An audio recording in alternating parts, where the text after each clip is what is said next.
Bueno, continuamos entonces con la explicación de biomoléculas orgánicas. Habíamos comentado que las biomoléculas orgánicas son los carbohidratos, las proteínas, los lípidos y los ácidos nucleicos.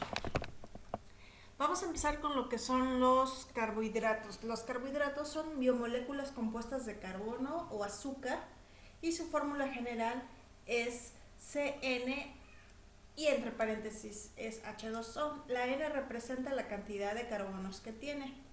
Estos carbohidratos son producidos por la fotosíntesis y entre las funciones que tienen es que son fuente esencial de energía, almacenan la energía que no es utilizada y forman parte de estructuras celulares. Se dividen por la cantidad de carbohidratos que tienen en su fórmula química. Por ejemplo, los monosacáridos son aquellos que solamente tienen uno.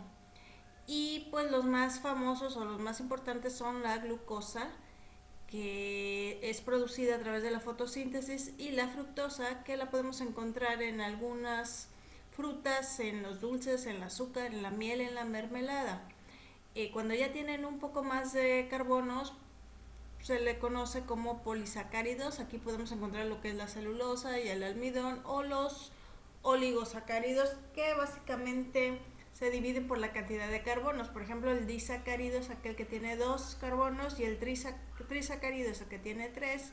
Consecuentemente, aquí tenemos otro ejemplo que es el decasacárido, que es el que tiene 10. Entonces se dividen por la cantidad de carbonos.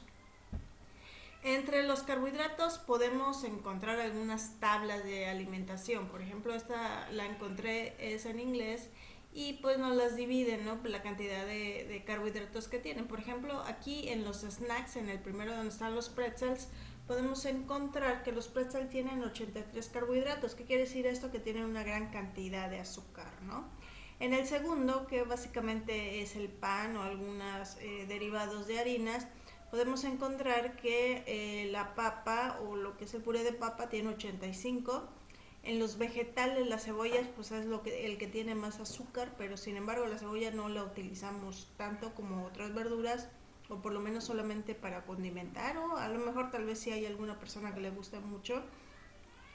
En el caso de las frutas, pues los dátiles o la sandía tienen bastante azúcar, y por ejemplo en las golosinas o en los derivados de los lácteos, pues tenemos a lo que es el helado, ¿no? Que tiene mucha azúcar.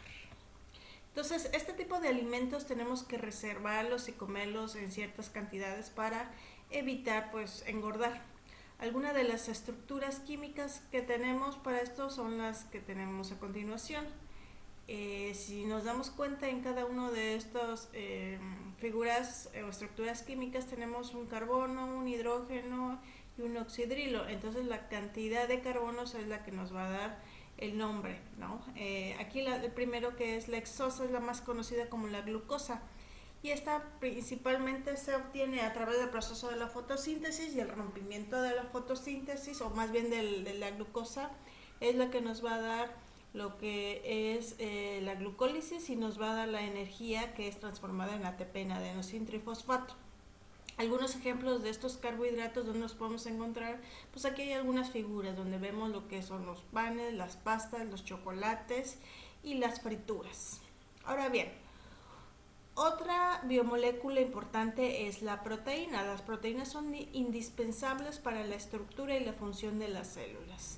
Su nombre viene del griego proteos, que significa fundamental, y esto se relaciona con la estructura del cuerpo, ¿no? Con la vida, y básicamente se constituyen por otras pequeñas moléculas que se le conoce como aminoácidos. El conjunto o la unión de diversos aminoácidos, que son 20 los esenciales, son los que van a producir las diferentes proteínas.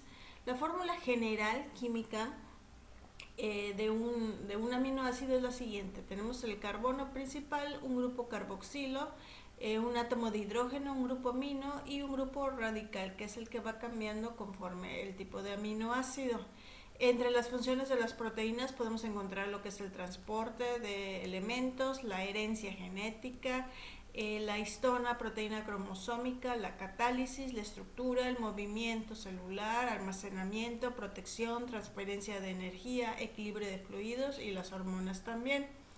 Aquí vemos una tabla en donde están varios aminoácidos, son 20, y la composición o el cambio de pareja o de equipo, digamos, de estos aminoácidos son los que van a determinar el tipo de proteína que se va a formar. Algunos alimentos donde pueden encontrar proteínas son los siguientes: el pescado, los huevos, la carne, el frijol, los cacahuates, algunas nueces también.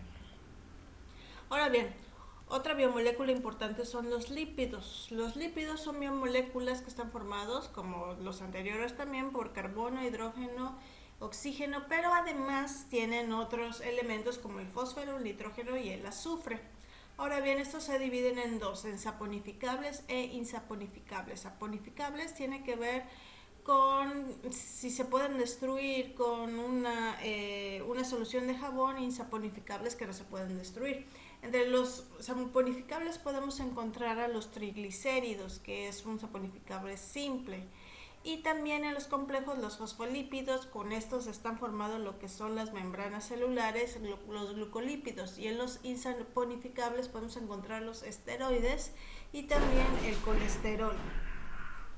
También podemos encontrar lo que son los terpenos, que aquí podemos encontrar lo que es el caroteno y las vitaminas, algunas vitaminas también. ¿Dónde podemos encontrar estos lípidos?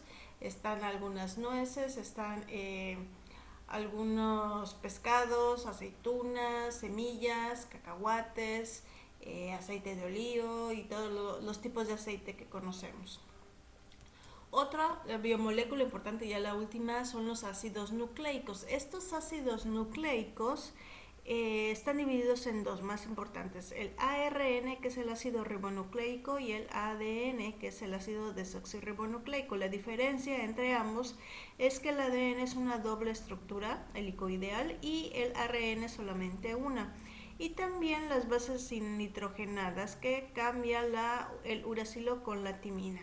Aquí está en la imagen que la timina pertenece al ADN y el uracilo al ARN.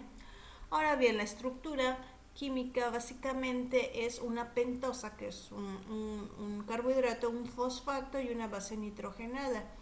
Y la unión entre esta estructura le da lo que es la inclinación o la forma en cómo se va girando lo que es la doble cadena en el caso del ADN. Aquí vemos un poquito más cerca lo que es la estructura del ADN y vemos que están las bases nitrogenadas, tenemos la adenina, la timina, la citosina y la guanina. Aquí es importante mencionar que siempre van a ser pareja, ¿no? Por ejemplo, en la imagen vemos que la adenina siempre va a estar con la timina, la citosina con la guanina, etcétera, etcétera. Lo que va cambiando es quién va primero, quién va después, todo eso va cambiando. Ahora bien, no quiere decir que no puede haber una unión entre otra base nitrogenada, pero cuando esto sucede es posible que sea una malformación o otro tipo de estructura que pues en vez de beneficiarnos nos va a perjudicar. Ahora bien, ¿dónde podemos encontrar los ácidos nucleicos? Los podemos encontrar en las frutas y en las verduras básicamente. Ahora bien, ¿cuál es la actividad de cierre, chicos? Este personaje se llama J. Isaac Kotler, básicamente es americano, nació el 3 de agosto de 1973, mide 1,74 y pesa 124 kilos. Básicamente es uno de los grandes campeones mundiales del fisiculturismo y pues podemos definir que el fisiculturismo es una disciplina que básicamente se dedica a construir un equilibrio en el cuerpo formándolo con músculos, ¿no? Ahora bien, quiero que vean lo que es la alimentación de este cuate, más o menos, ¿no? ¿Qué es lo que come en la dieta en la primera comida? Come huevo, come pan, come avena. También antes de entrenar, glutamina, vitamina, café. Post-entrenamiento, pollo, avena. En la comida, ternera, arroz blanco, huevos, nueces, almendra. Posteriormente un poco de pollo y todo bien medidito, ¿no? Entonces toda esta es su alimentación de este personaje. Ahora bien, ¿qué es lo que vamos a hacer como actividad de cierre? Si por alguna vez, por alguna situación no lo pudieron ver bien, pues lo pueden poner pausa, ¿no?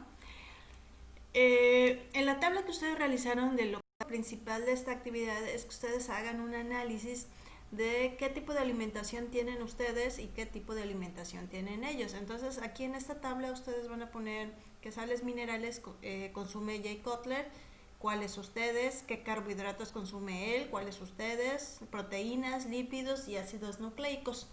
Y finalmente van a contestar estas preguntas, ¿no? Que es parte de una actividad de fomento a la salud para que también hagan un análisis de una mejor alimentación, cómo pueden mejorar su alimentación. Las preguntas son las siguientes. ¿Cuál es la diferencia radical entre el tipo de alimentación que tiene él y la de ustedes? ¿Qué es lo que consume más él y qué consumen más ustedes? ¿Qué otros aspectos intervienen en la formación de sus músculos? Obviamente este personaje pues, se dedica a esto, ¿no?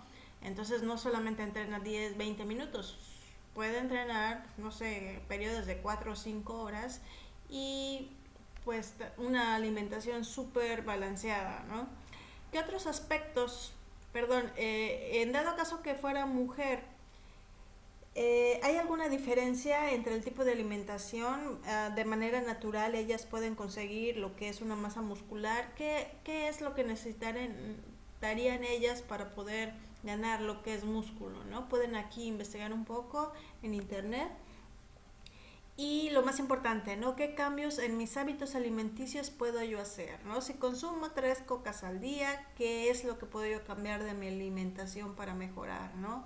Y también en mis estilos de vida. Obviamente no los estoy mandando 6 horas al gimnasio, pero si me la paso todo el día viendo televisión, a lo mejor puedo salir, aunque sea dando un par de vueltas a la cuadra, ¿no?